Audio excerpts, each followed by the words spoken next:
नमस्कार दोस्तों। किसी व्यक्ति के साथ मान लीजिए कोई ऐसी घटना हुई है जिससे कोई संज्ञेय प्रकृति का अपराध बनता है और ऐसा व्यक्ति उस स्थानीय थाने पर उपस्थित होता है और लिखित रूप में अपना प्रार्थना पत्र देता है हस्ताक्षर करके या अंगूठे का निशान लगाकर, या अगर मौखिक शिकायत देता है उसको लिखबद्ध किया जाता है। इसके बाद अंगूठे के निशान लिए जाते हैं या हस्ताक्षर कराया जाता है और अक्षरशः उसकी शिकायत को रजिस्टर्ड कर लिया जाता है, दर्ज कर लिया जाता है और पंजीकृत हो जाती है आपकी एफआईआर। तो अगर एक बार आपकी एफआईआर दर्ज हो गई तो क्या इसमें कोई परिवर्तन करा सकते हैं? कोई संशोधन संभव है? अगर उसमें कोई गलती है, कोई त्रुटि रह गई है, कोई चीज़ छूट गई है, तो इसको बाद में कैसे आप पूरा कर सकते हैं? एफआईआर में गलती का या छूटी हुई चीज़ों का, त्रुटि का अभियुक्त को कितना लाभ मिलेगा? उसकी ज़मानत पर क्या प्रभाव पड़ेगा? आगे मुकदमे के विचारण में क्या प्रभाव पड़ेगा? तो फ्रेंड्स, पूरी जानकारी इस एक वीडियो को ध्यान से अंत तक देखिएगा। आप जब भी मान लीजिए प्रार्थना पत्र देते हैं तो ये ध्यान रखिए कि प्रार्थना पत्र देते समय उस प्रार्थना पत्र को भलीभांति पढ़ लीजिए कि उसमें कोई चीज़ छूटी तो नहीं है, कोई गलती तो नहीं हुई है। या अगर आप पढ़े लिखे नहीं हैं, आप मौखिक में शिकायत दर्ज कराते हैं, तो आपको जब भी उस प्रार्थना पत्र को लिखकर और उसके बाद पढ़कर सुनाया जाएगा तो आप ध्यान से रखिए कि ऐसा तो नहीं कोई चीज़ छूट गई हो, कोई चीज़ गलती हो गई हो।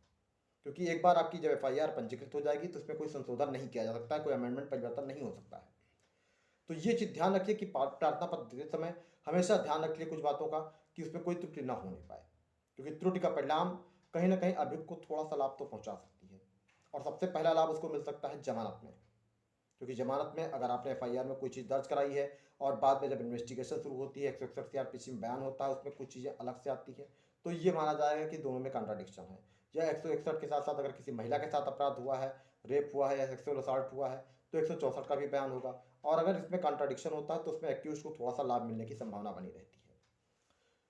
ट्रायल में भी ये चीज़ें थोड़ी सी देखी जाती हैं। वैसे एफआईआर जो आप दर्ज कराते हैं इसका उद्देश्य केवल सूचना देना है, मात्र इसका उद्देश्य जो है वो ऑनरेबल सुप्रीम कोर्ट ने भी कहा कि एफआईआर केवल सूचना के रूप में मानी जाती है, कि यह केवल सूचना दी गई है कि एक घटना हुई है जिससे कोई संज्ञेय प्रकृति का अपराध बनता है।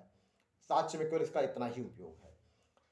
अगर मान लीजिए आपसे कोई चीज़ गलती से छूट गई है या आपने भूलवश उसको दर्ज नहीं कराई है, तो फिर उसको बाद में सुधार कैसे कर सकते हैं? तो फ्रेंड्स, इन्वेस्टिगेशन विवेचना इसीलिए सबसे महत्वपूर्ण पार्ट है कि अगर एफआईआर में कोई चीज़ छूट गई है, कोई चीज़ गलती रह गई है, तो जब भी साक्षियों के बयान 161 सीआरपीसी के अंतर्गत लिए जाएंगे या 164 सीआरपीसी के अंतर्गत किसी पीड़ित महिला का या लड़की का मजिस्ट्रेट के समक्ष बयान होता है कि खासतौर पर उसके साथ अगर रेप हुआ हो या सेक्सुअल असॉल्ट हुआ है, तो उसमें अगर मान लीजिए कोई सेक्शन नया बनता है या किसी नए आरोपी का नाम प्रकाश में आता है, तो उसके आधार पर उस आरोपी का नाम बढ़ाया जा सकता है, सेक्शन जो है उनको बढ़ाया जा सकता है।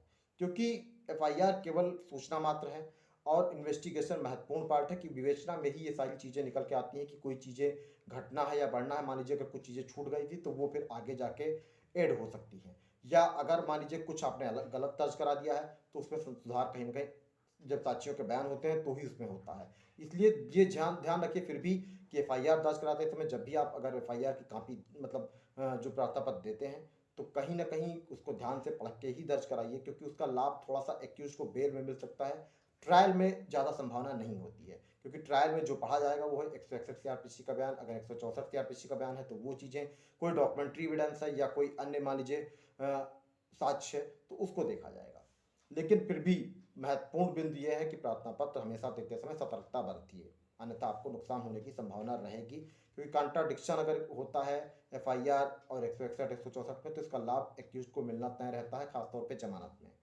तो फ्रेंड्स, ध्यान रखिए कि एफआईआर दर्ज कराते समय जब भी प्रार्थना पत्र दीजिए तो उसमें ध्यान रखिए कि कोई संशोधन नहीं हो सकता है।